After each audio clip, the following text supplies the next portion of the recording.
Welcome back everyone on English Zone with a new video related to Neoclassical Age, जिसको हम 18th Century English Literature के name से भी जानते हैं। आज की इस वीडियो में हम जो बात करेंगे important MCQs, exam based MCQs होंगे with important explanation and related to the questions. तो बने रहिए चैनल के साथ में, अपना पेपर पेन अपने पास में रखिए नोट डाउन करने के लिए जो भी important facts आज के वीडियो में explanation MCQs के रिगार्डिंग हम डिस्कस करेंगे। And friends, enroll for NTA UGC NET Scholarship Test, which is organized by Unacademy, India's largest learning platform. आपका ये जो टेस्ट है ये आज होगा 26 ऑफ Feb 4 PM ऑनवर्ड्स होगा पेपर 1 के लिए। ये स्कॉलरशिप टेस्ट है जो कि सभी एस्पिरेंट्स के लिए है जो NTA UGC नेट के एग्जाम के लिए जाना चाहते हैं अपकमिंग मंथ में। पेपर फर्स्ट के लिए होगा तो जनरल पेपर है, सभी के लिए कंपलसरी है ये पेपर आप सभी का। और आप अनअकैडमी कि प्लेटफॉर्म पे जाकर के, इसके ऐप पे जाकर के, लिंक आपको डिस्क्रिप्शन, आई बटन और साथ ही साथ एंड स्क्रीन पे मिल जाएगा। उस लिंक को क्लिक करके आप एनरोल कर सकते हो स्कॉलरशिप टेस्ट के लिए, जो कि आज 26 फरवरी 4 PM ऑनवर्ड्स पेपर 1 के लिए होगा। जनरल पेपर सभी के लिए कंपलसरी होता है और अपनी लर्निंग, अपनी NTA UGC नेट की प्रिपरेशन को किक स्टार्ट दीजिए with the amazing reward and scholarship. जो भी इंपॉर्टेंट क्वेश्चंस होंगे आपके आज के टेस्ट में, स्कॉलरशिप टेस्ट में, वो क्यूरेटेड हैं by the top educators of the Unacademy. Aspirants है, रैंक होल्ड करते हैं आज के स्कॉलरशिप टेस्ट में, उनके लिए अमेजिंग रिवॉर्ड्स है बाय द अनअकैडमी।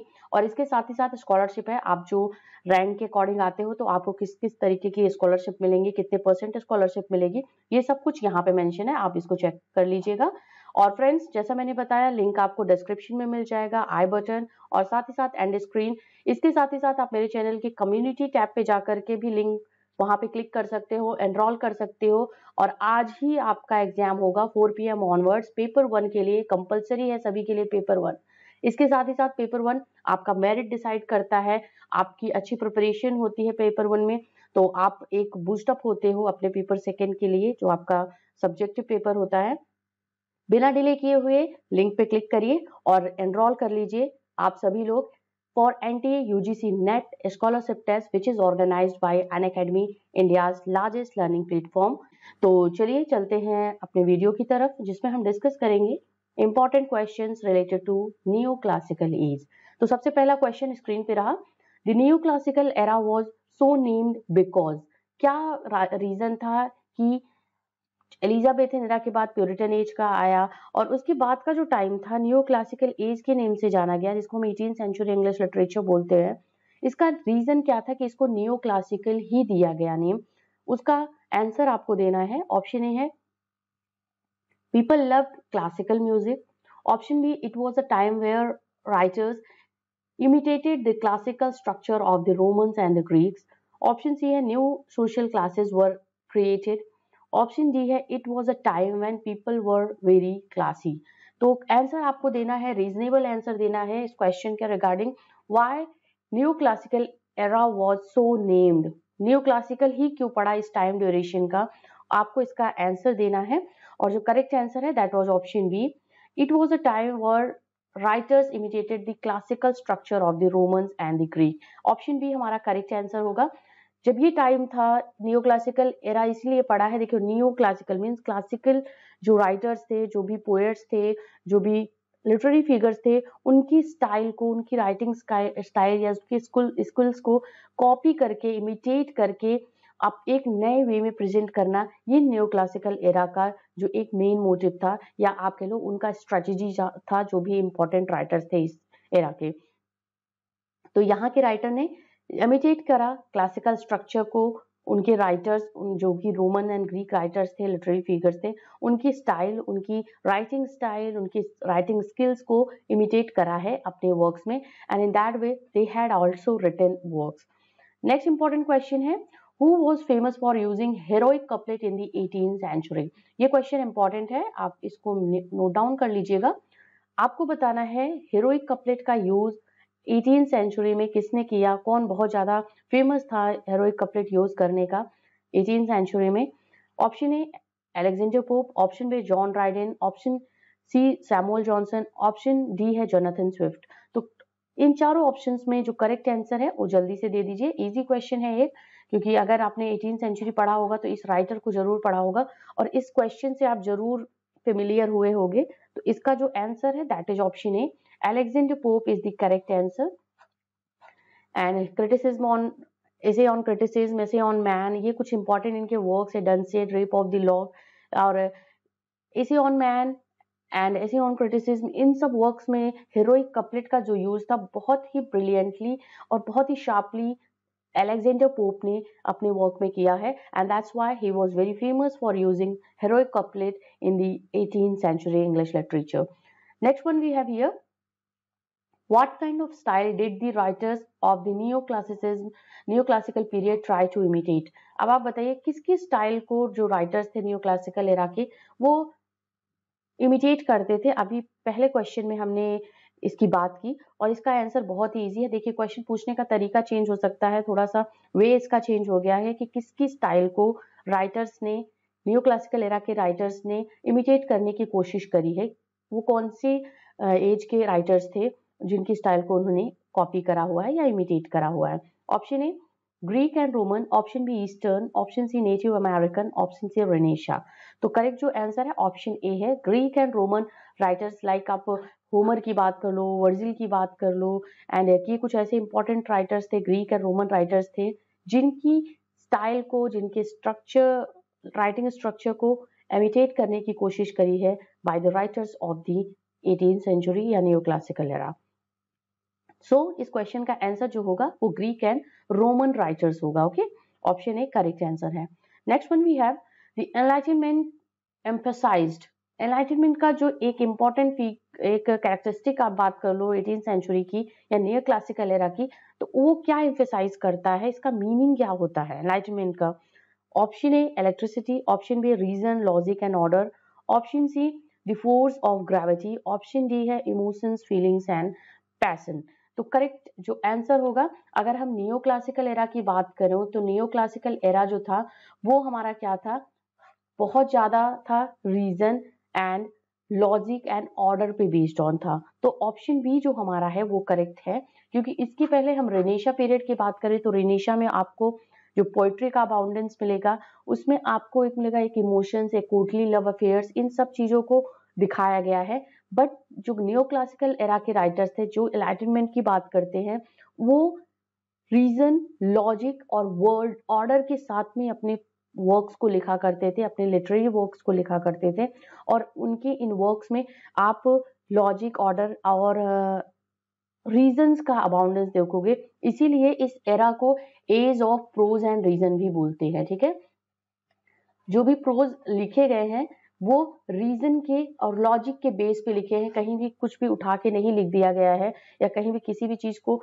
इमिटेट भी किया गया है, बट उसको इमिटेट करने का एक वे है, उसको प्रेजेंट करने का मॉडर्न तरीके से प्रेजेंट करा है इस एरा के राइटर्स ने। So this era is called age of prose and reason because there was abundance of the prose and reason, logic and order in the works of the 18th century writer. So option यहाँ पे B correct होगा, sorry D लिख किया है, option B हमारा correct होगा, ये आप कर दीजिएगा, ऑप्शन बी करेक्ट होगा। Okay, reason and logic and order, that's why this era is known as the age of prose and reason.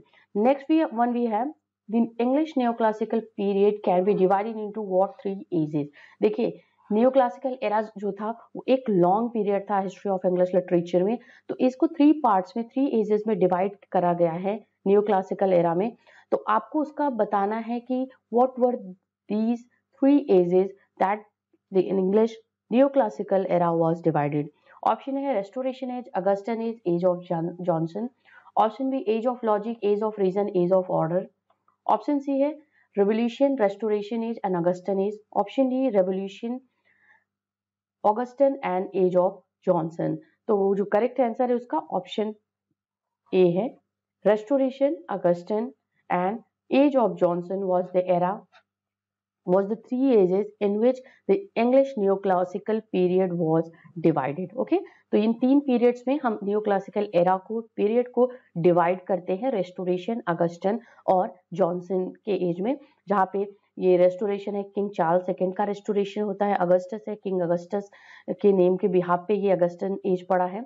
और age of Johnson because the Samuel Johnson was the important and leading literary figure at this time, and that's why this era was known as the age of Johnson. ठीक है, next one we have here in the history of English literature, first time during 18th century which literary works occupies the front position. ठीक है, history of English literature में पहली बार ऐसा हुआ, वो भी न्यू क्लासिकल एरा या 18th सेंचुरी लिटरेचर में, कि उस लिटरेरी वर्क को फ्रंट पोजीशन मिली। आपको उसका आंसर बताना है कौन सा जॉनर था जो सबसे ज्यादा पॉपुलर हुआ या सबसे ज्यादा आप लिटरेरी जो वर्क्स लिखे गए थे इस ड्यूरेशन में 18th सेंचुरी में वो अबाउंडेंस में लिखे गए हैं, उस जॉनर का आपको नेम बताना है।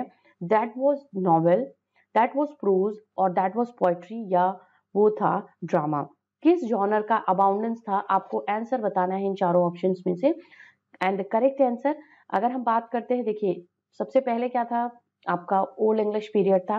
तो ओल्ड इंग्लिश पीरियड में जो वर्क लिखा गया है वो Beowulf is one of the important work जो कि उस टाइम पे लिखा गया है, वो भी एपिक पोयम है। नेक्स्ट आपका आता है middle English period. Middle English period में आप जानते हो बियोफ्री चौसर, विलियम लैंगलैंड या जॉन वीक्लीफ, इस तरीके के कुछ इंपॉर्टेंट जो राइटर्स थे उन्होंने अपने वर्क्स को लिखा हुआ है और वो भी पोइट्री पे बेस्ड ऑन था। एलिजाबेथन एरा की बात करें तो एलिजाबेथन एरा में शेक्सपियर को हम देखते हैं, साथ ही साथ क्रिस्टोफर मार्लो को पढ़ते हैं, इसके साथ न्यूस्टिविट्स के अदर ड्रामेटिस्ट हैं उनको पढ़ते हैं। ये कुछ ऐसे इंपॉर्टेंट ड्रामेटिस्ट थे जो कि जैसे शेक्सपियर की बात कर ले वो ड्रामा भी लिखते थे और पोइट्री भी लिखते थे। तो drama was very popular genre at the time of the Elizabethan era. अब हम बात कर रहे हैं यहाँ पे 18th सेंचुरी इंग्लिश लिटरेचर की, तो वो वर्क था, वो जॉनर था that was prose. Option B हमारा करेक्ट आंसर होगा। Prose was the front position genre which occupies during the time of the 18th century for the first time in history of English literature. ठीक है, तो history of English literature में first time जो बहुत ज्यादा popular या एक आप कह लो एक पूरा वर्चस्व था जिस जॉनर का लिखने का, जिसकी लिटरेरी वर्क्स लिखा करते थे जिस फॉर्म में, दैट वाज प्रोज। क्योंकि 18th सेंचुरी इंग्लिश लिटरेचर में आप एसेज बहुत ज्यादा देखोगे, इसके साथ साथ आप जो जैसे आपने बात करी इसमें जो कॉफी हाउसेस बहुत ज्यादा पॉपुलर थे, पैम्पलेट्स लिखे जाते थे, प्रोज वे में लिखे जाते थे, और जो पोइट्री लिखी जाती थी इस टाइम की वो भी प्रोज वे में ही लिखे जाते थे। And that's why this genre was very popular at this time. So option भी हमारा इस क्वेश्चन के रिगार्डिंग करेक्ट होगा। ये इंपॉर्टेंट क्वेश्चन है, इसको आप नोट डाउन कर लीजिएगा। नेक्स्ट वन भी है, Pope made money by selling subscription to his translation of this classical epic. आपको बताना है किस क्लासिकल एपिक के सब्सक्रिप्शन को बेच करके, उसके ट्रांसलेशन को बेच करके पोप ने, अलेक्जेंडर पोप ने पैसे कमाए या उन्होंने मनी बनाया। Option A Bhagavad Gita, option B the Odyssey, option C है द इलियड, ऑप्शन डी है the Aeneid. And the correct answer we have option C Iliad, जो कि होमर का वर्क है। इसकी सब्सक्रिप्शन को, इसका ट्रांसलेशन उन्होंने किया इंग्लिश में और उसके सब्सक्रिप्शन को बेच करके इस क्लासिकल एपिक पोएम के उन्होंने जो लिखा है, जो मनी अर्न करी है। बिकॉज देखिए पोप का जो टाइम था, पोप में बहुत ज्यादा इन्फ्लुएंस थे, बहुत ज्यादा फैसिनेटेड थे by the work of the Homer from the starting of his life, क्योंकि उन्होंने एक प्रॉपर स्कूलिंग या प्रॉपर एक ग्रेजुएशन की डिग्री नहीं ली, एजुकेशन उनको नहीं मिला, और बट वो स्टार्टिंग से ही बहुत ज्यादा इन्फ्लुएंस थे होमर या क्लासिकल जो वर्क था, जो ग्रेट रोमन वर्क थे। तो Homer was one of them जिनकी वर्क को उन्होंने ट्रांसलेट किया और उसका सब्सक्रिप्शन जो था उसको बेच करके उन्होंने मनी अर्न की, and that was the work Iliad. तो ये 1713 में इन्होंने इसका ट्रांसलेशन किया था। कभी कभी ये क्वेश्चन पूछा जा सकता है, पब्लिश्ड दिस ट्रांसलेशन, तो आप यहाँ पे इसको लिख लीजिएगा, पब्लिश दिस ट्रांसलेशन। ओके, इस वर्क के ट्रांसलेशन को इन्होंने पब्लिश करा था। Next one question, which work exposes the frivolity of fashionable London society. ये बहुत इंपॉर्टेंट क्वेश्चन है, बार बार रिपीटेड क्वेश्चन है, इंपॉर्टेंट है, आपके एग्जाम में पूछा जाता है। तो ऑप्शन है Defoe's Robinson Crusoe, option B Swift Gulliver's travel, option C Behn's Oroonoko, option D है Pope's the rape of the lock. Frivolities of fashionable London society की बात करें जो एक्सपोज करता है जो work, that is option D Pope's the rape of the lock. ये Alexander Pope की मॉक एपिक पोएम है जो कि इमिटेट करता है एपिक पोएम की स्टाइल को, और इसमें सब कुछ इस पोएम में लिखा गया है उसी वे में जिस तरीके से एक एपिक पोएम लिखी जाती है। बट ये एपिक पोएम का मॉकरी है, मीन्स किसी एक फ्रिवलिटी या एक मेन सब्जेक्ट मैटर पे बेस्ड ऑन है, जबकि एपिक पोएम जो होता है वो सीरियस सब्जेक्ट मैटर पे बेस्ड ऑन होता है और ह्यूमैनिटी को रिप्रेजेंट करता है। बट यहाँ पे एक नॉन सीरियस मैटर या एक मेन सब्जेक्ट को पिक करके पोएट ने इस पोएम को कंपोज किया है, और ये फर्स्ट टाइम जो पब्लिश हुआ था 1712 में पब्लिश हुआ है। ठीक है, पब्लिश, आप इसको नोट डाउन करिएगा। और रिपब्लिश हुआ है इन 1700, रिपब्लिश्ड इन 1714। ओके, ये दो इंपॉर्टेंट डेट इस क्वेश्चन, इस important epic poem, mock epic poem के रिगार्डिंग आप नोट डाउन कर लीजिए। नेक्स्ट वन वी है Which of the following is not generally considered to be a neoclassical poet? आपको बताना है इन चारों ऑप्शन में कि जिसको हम नियोक्लासिकल पोएट नहीं कंसीडर करते हैं वो कौन सा है, उनको आंसर देना है। Option A John Dryden, option B Henry Vaughan, option C Alexander Pope, option D है बेन जॉनसन। तो जो करेक्ट आंसर है ऑप्शन बी है, क्योंकि Henry Vaughan was the metaphysical poet. ये मेटाफिजिकल पोएट थे जो पोएट्री, मेटाफिजिकल पोएट्री पे बेस्ड ऑन, मेटाफिजिक पे बेस्ड ऑन अपनी पोएट्री को लिखा करते थे। तो Henry Vaughan was not one of the poet who is considered to be a neoclassical poet. Okay, तो ऑप्शन भी इस क्वेश्चन का करेक्ट आंसर है। प्लीज फ्रेंड्स साथ ही साथ नोट डाउन करते चलिए इंपॉर्टेंट क्वेश्चंस, इंपॉर्टेंट जो फैक्ट्स हैं, एक्सप्लेनेशन है क्वेश्चन के रिगार्डिंग। और वीडियो ये कैसा लगा मुझे एंड में या आप कभी कमेंट करके बता सकते हो कि कमेंट सेक्शन में या साथ ही साथ चैट बॉक्स में कि किस तरीके या आपके जो क्वेश्चंस इंक्लूड करे हैं वो कैसे हैं। और इसके साथ साथ लाइक, शेयर और सब्सक्राइब करना मत भूलिए अगर आप फर्स्ट टाइम विजिट कर रहे हो इस चैनल पे।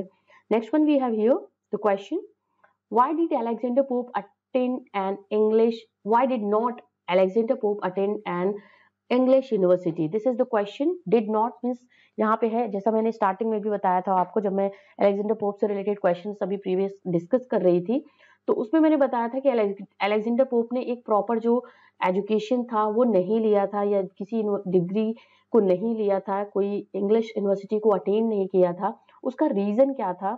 क्वेश्चन है, इंपॉर्टेंट क्वेश्चन बन सकता है आपके एग्जाम में। अगर हम पोप की बात करते हैं तो आंसर जल्दी से बता दीजिए आप सभी। He lived in Italy until the age of 27. Option B, asthma, headaches, and spinal deformity made him an invalid. Option C, he was Catholic and that therefore forbidden from attending. और option D है he just wasn't bright enough. तो correct जो answer है ये option C होगा। बाकी के 3 options आप इसको कमेंट कर दीजिएगा, ये आपके स्किप हो जाएंगे। ऑप्शन सी करेक्ट आंसर है, he was Catholic and therefore forbidden from attending university, English university, क्योंकि उस टाइम पे जो इनका टाइम था अलेक्जेंडर पोप का, जब इनका एजुकेशन का टाइम था तो कैथोलिक, रोमन कैथोलिक के अगेंस्ट बहुत ही ज्यादा वहाँ पे स्ट्रिक्टनेस थी, और इसी वजह से रोमन कैथोलिक जो फॉलो करते थे उनको एक प्रॉपर स्टडी या प्रॉपर उनको अपने एजुकेशन लेने में बहुत डिफिकल्टी होती थी, और वो उनको फॉरबिड किया गया था for not attending English university for their graduation. Next one question we have here, यहाँ पे क्वेश्चन है whose great dictionary publish in 1755 included more than 1,14,000 quotations. Okay, option है डिक्शनरी की बात आती है तो जस्ट आप स्ट्रक करिएगा, आपके माइंड में पहली चीज जो स्ट्रक होनी चाहिए वो होनी चाहिए सैमुअल जॉनसन से रिलेटेड। ओके, तो यहाँ पे जो हमारा करेक्ट आंसर होगा वो हमारा सैमुअल जॉनसन होगा। Option C is the correct answer.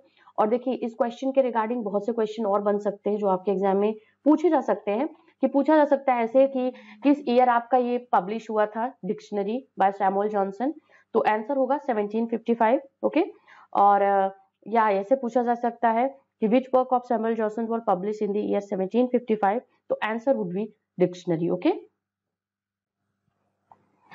so here we have the next question on the screen friends, When the parliament controlled by the Puritans took power in England, one of the acts that greatly influenced literature of that time was, आपको बताना है ये जो question है इसको मैं बता दे रही हूँ आपको हिंदी में ट्रांसलेट करके।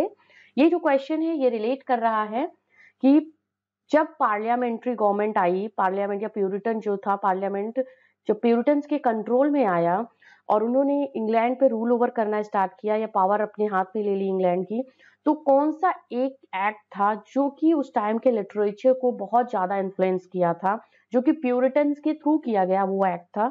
आपको इसका आंसर देना है।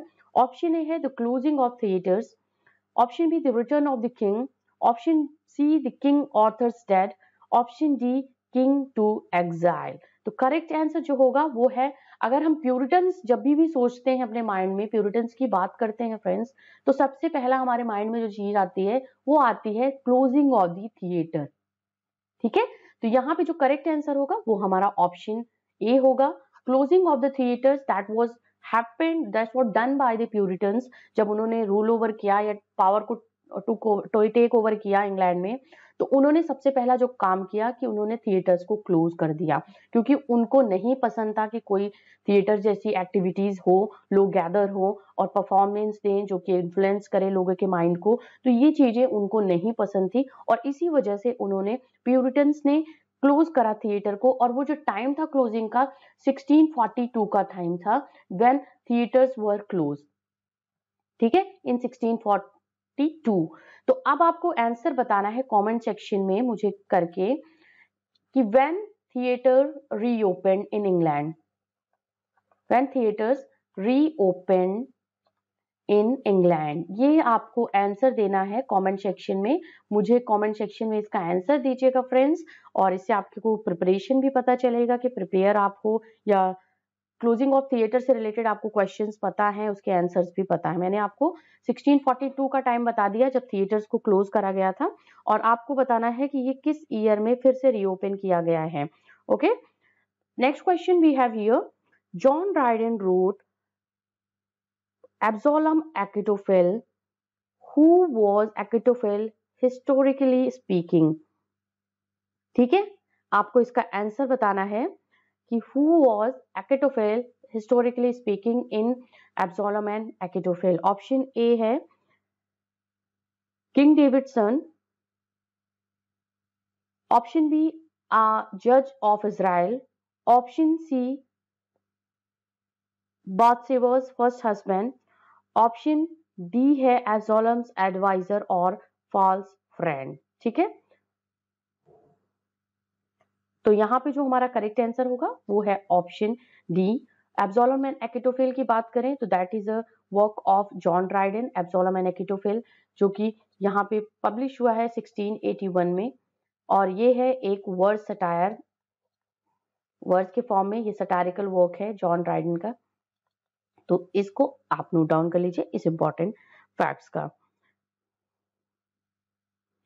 Next one we have here, what word writers in this period used to express quickness of mind, inventiveness, a knack for conceiving images।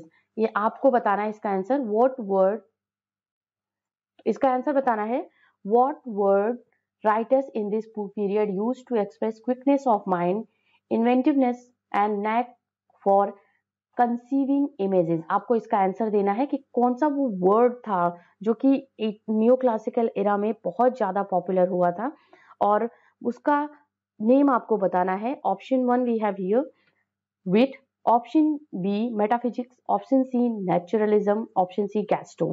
तो करेक्ट आंसर जो है वो हमारा होगा option A wit. Wit was the word जो कि witty आप phrases देखोगे, विटी डायलॉग्स देखोगे या विटी आपके सेंटेंसेस देखोगे, विटी एक्सप्रेशंस देखोगे, इस टाइम में बहुत ज्यादा quickness of mind, inventiveness and knack for conceiving images को जो यूज करने का जो एक वर्ड था, एक प्रॉपर वर्ड था इस टाइम के एरा के राइटर्स के लिए, that was wit. So option A is the correct answer. Next one we have the question, when Johnson's Walpole has two main characters who engineer various novels plots in this satirical comedy. One of them is Walpole and who is the other one, option B यहाँ पे correct answer होगा। मुसोका, मुस्का वो is the correct answer, मुस्का है correct answer. सो यहाँ पे option B हमारा correct answer है। और इसके साथ ही फ्रेंड्स आज का वीडियो न्यू क्लासिकल एरा से रिलेटेड कुछ क्वेश्चंस जो थे हमने इंक्लूड करा था, यहीं पे एंड होता है इसका।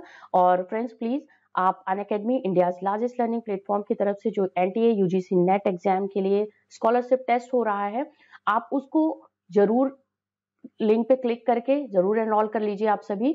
और यहाँ पे आपको इसका लिंक दिख रहा होगा, क्लिक करिए। आपका आज एग्जाम होगा 26 of Feb 4 PM onwards. Paper 1 के लिए एग्जाम होना है। पेपर 1 जनरल पेपर सभी के लिए कंपलसरी है, जितने एनटीए यूजीसी नेट एस्पिरेंट्स हैं उनके लिए। इसके साथ ही साथ आप अमेजिंग रिवॉर्ड्स अनअकैडमी और साथ ही साथ स्कॉलरशिप अनअकैडमी की तरफ से विन कर सकते हो और अपनी एक किक स्टार्ट दे सकते हो अपने एनटीए यूजीसी नेट की प्रिपरेशन को with the top educators of the Unacademy. और आप मेरा कोड P15 यूज कर सकते हो, जो कि अगर वहां पे मेंशन होता है कोड यूज करना, तो ये P15 कोड यूज करके आप इस टेस्ट को दे सकते हो। लिंक पे क्लिक करके तुरंत एनरोल कर दीजिए, बहुत कम टाइम है आप सभी के लिए, because today is the exam on 4 PM onwards for paper 1. So मिलते हैं नेक्स्ट वीडियो में। Till then keep watching and keep learning English Zone. Thank you very much for watching.